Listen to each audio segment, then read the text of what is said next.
Hello friends, मैं Anuradha Agarwal from Nirmal Sharde classes. आज बेटा मैं आपको lesson 2 let's go home class 4th English का चैप्टर के क्वेश्चन आंसर करवाने जा रही हूँ। इससे पहले मैंने इसकी एक्सप्लेनेशन वीडियो डाल दी है। सबसे पहले बेटा हम वर्ड्स देखते हैं। इसमें देखो यहाँ पर है let's learn some new words and make sentence using them. कुछ नए वर्ड्स हम सीखते हैं और उनका सेंटेंस में यूज़ करते हैं। सिंकिंग मतलब होता है डूबना, to go down under the surface. Sinking किस में? पानी में ही तो होता है ना। तो the stone is sinking in the water, जो पत्थर है पानी में तैरता है या तैर रहा है। इज सिंकिंग है ना, तैर रहा है। फ्लोटिंग का मतलब भी तैरना होता है। To stay on the surface पर रहना, सतह पर, अंदर नहीं जाना, पानी के अंदर नहीं, ऊपरी सतह पर तैरना है ना। The leaf is floating on the water, जो पत्ती है ना पानी की सतह पर तैर रही है। तो आपने समझा ना। राफ्ट मतलब होता है नौका, बेड़ा, जो लकड़ियों से बनाया जाता है ना। A flat structure used as a boat और अ फ्लोटिंग प्लेटफॉर्म। एक लकड़ी का तख्ता भी अगर आप पानी में बहा लेते हो, उसको नाव की तरह यूज़ कर लेते हो, तो वो भी राफ्ट बन जाता है। ठीक है। तो दे made a raft from bamboo stick. उन्होंने बम्बू स्टिक से क्या बना लिया? राफ्ट बना लिया। नदी में तैरने वाली एक नाव बना ली। लोग मतलब होता है बड़ा सा लकड़ी का टुकड़ा है ना, लट्ठा जिसको बोलते हैं। A thick piece of wood, बहुत मोटा होता है ये। A log is laying near the river, एक बहुत बड़ा सा लट्ठा यानी कि जो लकड़ी का मोटा टुकड़ा है ना, वो नदी के पास पड़ा हुआ है। आप जानते हैं ना, पेड़ की जो शाखाएं होती, मोटी मोटी ट्रंक होते हैं, जब उन्हें काट दिया जाता है तो वही लोग, वही उसे ही हम लोग कहते हैं, है ना, इस तरह के बड़े बड़े। ठीक है, नेक्स्ट देखते हैं। अब बेटा देखो, select the correct option for the following questions. नीचे आपके कुछ क्वेश्चंस दिए हैं और आपको करेक्ट ऑप्शन बताना है। अगर आपने चैप्टर अच्छे से पढ़ा है तो आप आराम से कर लोगे। Which of the following things float on water, पानी में कौन सी चीज़ तैरती है? तो आप देखते हो ना, जो हल्की चीज़ें होती है जैसे प्लास्टिक है, लकड़ी है, पानी में इजीली तैर जाती है। और जो भारी चीज़ें होती है ना, जो धातुओं की बनी होती है ना, तो या फिर और कोई जैसे पत्थर है, इस तरह की जो भारी भरकम चीज़ें होती है पानी में डूब जाती है। तो देखना, वुडन लोग आ गया ना, लकड़ी का लट्ठा है। क्ले बास्केट, आपकी मिट्टी की टोकरी है, डूबेगी, मिट्टी भारी होती है, स्टोन डूब जाता है। मेटल ट्यूब, जो आपके ना स्टील के टब और लोहे के टब वगैरह होते हैं ना, घरों में यूज़ करते हैं, वो भी आपका सिंक कर जाता है ना, वो फ्लोट नहीं करती है। तो वुडन लोग आपका फ्लोट करेगा। Where were the kids going from, बच्चे कहाँ जा रहे थे? आपको पता है ना, फ्रॉम द स्कूल जा रहे थे। कहाँ जा रहे थे? फ्रॉम द स्कूल से जा रहे थे, है ना। आगे चलते बेटा, एक मिनट देखिए। Where were the kids coming from, बच्चे कहाँ से आ रहे थे? फ्रॉम द स्कूल से आ रहे थे, है ना। कभी कभी इधर उधर देखने की वजह से थोड़ा सा वर्ड्स में हिंदी मिस्टेक हो जाए तो बेटा मैं तुरंत करेक्ट कर देती हूँ। आई होप आपको ज़्यादा माइंड नहीं करेंगे। Why did the kids decide to go to the fair their homes quickly.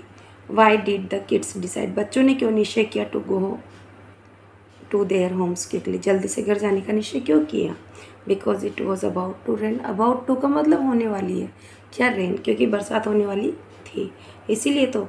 अंधेरा हो गया इसलिए नहीं, टाइगर है ना उनका पीछा कर रहा था इसलिए नहीं, है ना। और बच्चों ने निश्चय नहीं किया क्यों घर नहीं जाएंगे, नहीं, जल्दी से बरसात होने वाली थी इसलिए उन्होंने निश्चय किया। ठीक है, चलते हैं आगे बेटा। देखो, list 3 things that sink and 3 things that flow on water. 3 चीज़ों के बारे में बताना है जो पानी में डूब जाती है और पानी में जो फ्लोट करती तैरती है। तो थिंग्स दैट सिंक यानी कि डूबती इन वाटर, पानी में। तो कोइन मेटल का बना होता है, डूब जाता है। स्टोन डूब जाते हैं, मेटल टब्स डूब जाते हैं, है ना। पर वुडन लोग आपका क्या करेगा? फ्लोट करेगा। बनाना ट्रंक यानी कि जो आपका केले का की जो बड़े वाले ट्रंक तना है ना, वो भी तैरता है। और प्लास्टिक ड्रम भी आपके हल्के होने की वजह से पानी में फ्लोट कर जाते हैं। अब आगे क्वेश्चन देखिए बेटा, हम क्वेश्चंस पे आ चुके हैं। ठीक है, इजीली कर पाएंगे। List the name of the student in the story. तो स्टोरी में कौन कौन से, तो देखो बेटा कौन कौन से बच्चे थे हमारे थे इसमें। रवि थी, मीना और चेतन और सीता थे ना। Y did the villagers call the student hero. गाँव वालों ने बच्चों को हीरो क्यों कहा गया? क्योंकि दे मेड अ राफ्ट, उन्होंने राफ्ट बनाया था। Help the people who work, है ना, who were stuck in to the flood, जो बाढ़ में फंस गए थे ना, इन द फ्लड में फंस गए थे, उनकी मदद की थी इसलिए। अभी लिखे हुए दिखाऊंगी, आप जाना नहीं, आपको ध्यान देना है। If you were with these student, यदि आप इन बच्चों के साथ होते तो what would you have done, तो आई वुड हैव डन में करता है हेल्प देम, मैं उनकी मदद करता है, the raft and save the people from the flood, flood से बचाने में बच्चों की मदद करता। तो देखिए लिखे हुए आंसर मैं दिखा देती हूँ आपको। फर्स्ट का आंसर है the names of student in this story are Ravi, Meena and Chetan and Sita. Second का आंसर है the villager called the children heroes because they made a raft and help people who were stuck in the flood. बच्चों ने को इसीलिए hero कहा है ना, क्योंकि उन्होंने राफ्ट बनाया, लोगों की मदद की जो बाढ़ में फंस गए थे। थर्ड का आंसर है कि यदि मैं उनकी जगह होता, उन बच्चों के साथ होता। देखो वैसे आई के साथ में वोज होता है, पर इमेजनरी सेंटेंस होते हैं जिसमें कल्पना करते हैं, तो उसमें आई के साथ में वर लगता है, ये ध्यान रखना है आपको। तो if I were these with these student I would have help them, तो मैं उनकी मदद करता। The raft and saved, raft बनाने में, and saved the people from the flood, और लोगों को बाढ़ से बचा लेता यदि मैं उनके साथ होता। तो इस तरह से मैंने आपको तीनों क्वेश्चंस के आंसर आपको इजीली बता दिया, आपको समझ में आया होगा। I hope. चलते हैं नेक्स्ट की ओर। आगे देखो बेटा, if the villagers were in the flood, यदि गांव वाले बाढ़ में होते, फंसे होते, imagine and tell the story, also suggest a suitable title for the story. तो आपको एक स्टोरी बतानी है और उसके लिए एक प्यारा सा टाइटल भी बताना है। देखो बेटा, उस क्वेश्चन को आप अपने आप से करना। यहाँ पर मैं सेकंड पे आती हूँ। Prepare your own comic book by using the dialogue box given below. देखो ये देखना है आपको, ये चित्र देखना है और इन चित्र को देखते हुए डायलॉग लिखना है आपको। जहाँ जहाँ पर आपको इसे बोला देगा ना, वहाँ वहाँ आपको डायलॉग लिखना है। तो आप क्या देख रहे हो, फर्स्ट पिक्चर में आप एक बुल को देख रहे हो, है ना, एक बेल है और जो क्या है कि फील्ड के अंदर आ रहा है। यहाँ पर आप देखो एक पिता और पुत्री बैठे हैं, या आप जो भी कहो दादा पोती बैठे हों, जो भी कुछ है, तो वो आपस में बात कर रहे हैं। उस बुल को देखकर क्या कहेंगे, लुक देखो, the bull is in the field. मैंने यहाँ गोले में जगह कम थी ना, इसलिए मैंने यहाँ पर लिखा है अगेन, ये बेल फिर से आ गया है। लुक देखो, ये बेल फिर से आ गया है। तो ये दोनों अलग नहीं है, सेम ही सेंटेंस है, क्योंकि यहाँ ब्लैक से लिखा हुआ है, दिखाई नहीं दे रहा था, इसलिए मैंने यहाँ पर रेड से लिख दिया। अब देखो ये जो दादाजी है ना, या जो पिताजी है इस लड़की के, जो भी कोई है, तो ये व्यक्ति इस बुल को भगाने के लिए दौड़ता है। तो ये क्या है, hey get out of my field you naughty bull, hey naughty bull, भागो यहाँ से, मेरे फील्ड में क्यों आए, है ना, gate out of my field, मेरे फील्ड से भाग जाओ। डंडा लेकर भगा रहा है ना, उसे कह रहा है शरारती बुल। शरारती क्यों कहा, क्योंकि बार बार आ जाता है ना। अब देखो बुल को भी गुस्सा आ गया और वो उसकी तरफ दौड़ रहा है ना। ये देखो लाठी लेकर अब ये भाग रहे हैं, पेड़ की तरफ से आ रहे हैं। बुल को गुस्सा आ गया कि साला मुझे भगाता है, तो ये भी अब ये डर के मारे ऊपर जा रहे हैं, पेड़ की तरफ दौड़ रहे हैं। अब देखो बेटा, ये लोग पेड़ पे चढ़ गए दोनों ही, है ना। अब क्या, बुल को गुस्सा आ रहा है ना, तो अभी ये बोल रहा है, oh no this bull is very naughty angry. ये बुल तो बहुत गुस्से में है, देखो ना गुर्रा रहा था, बहुत तेज गुस्से में है ना। ये कह रही है, लड़की कह रही है ना, ऐसे, oh no this bull was is very angry, बहुत गुस्से में है। अब क्या है, देखो यहाँ पर इस आदमी ने क्या करा, जिस टहनी पे चढ़ रहा था ना, oh no this bull is very angry. अब लड़की देखो, ये लड़की नीचे देख रही है और इस आदमी ने गुस्से में था ना, तो इसकी जिस टहनी पे बैठा है उसी को तोड़ दिया इसने। अब तोड़ेगा तो क्या होगा, यहाँ कुछ नहीं लिखना, क्योंकि यहाँ पर उनको गोला नहीं दिया है, ये चीज़ ध्यान रखना है। तो देखो नीचे वाले में, ओ इसने तोड़ी ना, ये देखो टहनी तोड़ी, जिस पे बैठा उसी को तोड़ दी।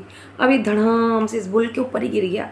अब गिरेगा ना, देखो ये टूट गया, यहाँ टूटना दिखा रहे हैं, ये इस बेल के ऊपर गिर गया। अब क्या होगा, जिससे धड़ाम से आदमी गिरेगा तो ओ भाग गया ना। अब ये इसको लगा एकदम ज़ोर से वज़न इसके ऊपर गिरा, तो ये भागा छोड़ के। अभी लड़का चिल्ला रहा है, ये the bull got scared and rain away. अरे ये बेल तो डर गया और भाग गया। अब देखो यहाँ नहीं दिख रहा था ना, तो मैंने यहाँ लिख दिया इस चीज़ को। तो ये नहीं सोचना कि मैम ने डबल बार क्यों लिखा, इसलिए लिखा कि यहाँ कंप्लीट नहीं आया तो मैंने यहाँ लिखा। मुझे लगा कि अक्षर दब गए तो मैंने यहाँ नीचे लिख दिया, है ना। इस तरह से बेटा हमने कॉमिक बुक तैयार कर ली। चलते हैं नेक्स्ट की ओर। अब देखो बेटा, ये जो चैटर कैंप है ना, इसमें कुछ नहीं करना आपको। यहाँ पर सिविल डिफेंस डिपार्टमेंट है ना, अपना काम कर रहा है। और ये डिज़ास्टर, जब प्राकृतिक आपदाएं आती है ना, अर्थक्वेक, लैंडस्लाइड, फ्लड, बाढ़ आना, भूमि का खिसकना, भूकंप आना, हीट वेव्स जो आती हैं, ड्रोट अकाल पड़ जाए, है ना, तो इनके लिए कुछ काम करते हैं। इसके लिए पोस्टर बनाओ, क्या करना चाहिए और क्या नहीं करना चाहिए, है ना, तो क्या करते हैं और क्या नहीं करते, तो इसके बारे में तो ये खुद के ऊपर ही कोई पेपर में पूछा नहीं जाता। तो मैं चलती हूँ आगे। यहाँ read the following sentence and notice the underline words. Mantu arrives carrying a pot. Arrives मतलब आता है, एक पोट लेकर आता है मंटू। तो मंटू कौन है? एक है। जब सब्जेक्ट, ये मंटू कौन है? सब्जेक्ट जब सिंगुलर होता है तो वर्ब में एस या ई एस लगता है, एस या ई एस लगाया जाता है। अगर सब्जेक्ट प्लूरल होता है ना, एक से ज़्यादा है, या फिर कह सकते हैं जैसे आई, वी, यू, दे, इस तरह के शब्द सब्जेक्ट होते हैं, तब आपको वर्ब की फर्स्ट फॉर्म अकेली लगानी पड़ती है। पर जब ये अगर सिंगुलर होते हैं ही, शी, इट के साथ में, तो वर्ब में एस या एस लगाते हैं। बच्चों को प्रॉब्लम आती है कि कब एस लगाएं, कब ई एस। तो ई एस कब लगाएंगे बेटा वर्ब में? जब आपके वर्ब में या तो एस एच ओ लास्ट का शब्द, या आपका डबल एस हो, सी एच हो, है ना, ओ हो, जेड हो या एक्स हो, तो आपको एस और ना एस लगाना है। और अगर सब्जेक्ट प्लूरल है तो फिर आपको कुछ लगाना ही नहीं, वर्ब ऐसे एस इट इज़। तो मंटू एक, तो अराइव में एस लगाना, अराइव्स, क्योंकि यहाँ पर वी ई है, तो वी ई यहाँ पर कहीं पर भी नहीं है जो आप ई एस जोड़ो, है ना, क्योंकि अराइव की स्पेलिंग में ई तो ऑलरेडी आता है, सिर्फ एस जोड़ना। बिट्टू एंड मिंकू दो हो गए ना, तो स्प्रेड एक वर्ब है जो कि अपने आप में प्लूरल है, तो आपको स्प्रेड ही लगाना है, एस या एस नहीं लगाना। A carpet there. I cook tasty food, तो मैंने आपको बताया था ना, आई, वी, यू और दे होते हैं ना ऐसे, तो इनके साथ में वर्ब की फर्स्ट फॉर्म ही लगाते हैं। कब? यहाँ प्रेजेंट टेंस की बात चल रही है, अभी हम ज़्यादा डीपली नहीं जाएंगे, छोटी क्लास है तो प्रेजेंट सिंपल टेंस ही है ना। और आपका अगर ऐसे है ही, शी, इट या किसी का नाम है अगर अकेला है, तो आपको वर्ब में या तो एस और ऐड करना है या फिर ई एस ऐड करना है। ये चीज़ आपको सीखनी होगी। तो शी डांस है तो डांसेस हो गया ग्रेसफुल्ली। आई कुक टेस्टी फूड, आई है तो वर्ब की फर्स्ट फॉर्म कुक आ गया। अब इसी को करते हुए नीचे आपको एक्सरसाइज दी हुई है, यहाँ पर देखो। Did you notice that we add S when we are talking about one person. जब हम एक व्यक्ति के बारे में बात करते हैं तो आपको एस लगाना है। Can you use this pattern to state what the people are doing in the picture. आप इसी तरह से एस या ई एस आपको लगाना है या वैसे ही रखना है वर्ब को। तो आप यहाँ देखना है पिक्चर में और आपको करना है। शी इज़ एन इंजीनियर, एक लड़की है, बालों से पता लग रहा है, इंजीनियर है। अब ये क्या करती है? रिपेयर करती है। तो रिपेयर के साथ में वर्ब में एस लगाओगे या ई एस। तो ई एस वाली कैटेगरी तो ये थी ना, रिपेयर में आर, देखो यहाँ पर आर छोटा है, तो आपको क्या लगाना है? ये सारे शब्द नहीं आ रहे, है ना, आ रहे, तो आपको सिर्फ एस जोड़ना है, रिपेयर्स, है ना। समझ में आया ना। शी, मैंने क्या कहा, ही, शी, इट, नेम अगर कोई होता है तो वर्ब में या तो एस या ई एस लगाया जाता है। ये चीज़ आपको समझनी होगी बेटा, बार बार प्रैक्टिस करने से आता। अब देखो बेटा, यहाँ पर दे आर टूरिस्ट, ये टूरिस्ट हैं, ये लोग, है ना, घूमने आए हैं। दे, अब दे, आई, वी, यू, दे बताया था ना, दे प्लूरल होते हैं तो वर्ब में एस या ई एस नहीं लगता है। तो ये वर्ब आपको ऐसे कि रोम मतलब इधर घूमते हैं, है ना, तो ये रोम हो गया। यहाँ पर देखिए इस तरह से, दिस इज़ राकेश, ये कौन है आपके? राकेश है। ही स्टडी इन क्लास 5th, अब ये पढ़ता है, स्टडी है ना, वाई है तो वाई को हटाना होगा आपको, और वाई को हटाकर आई ई एस लगाते हैं।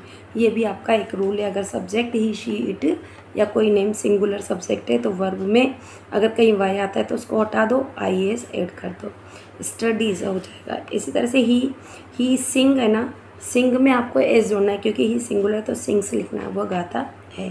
नेक्स्ट चलते हैं बेटा। देखो रूल्स अगर याद है ना तो हर चीज़ याद करने की ज़रूरत नहीं होती।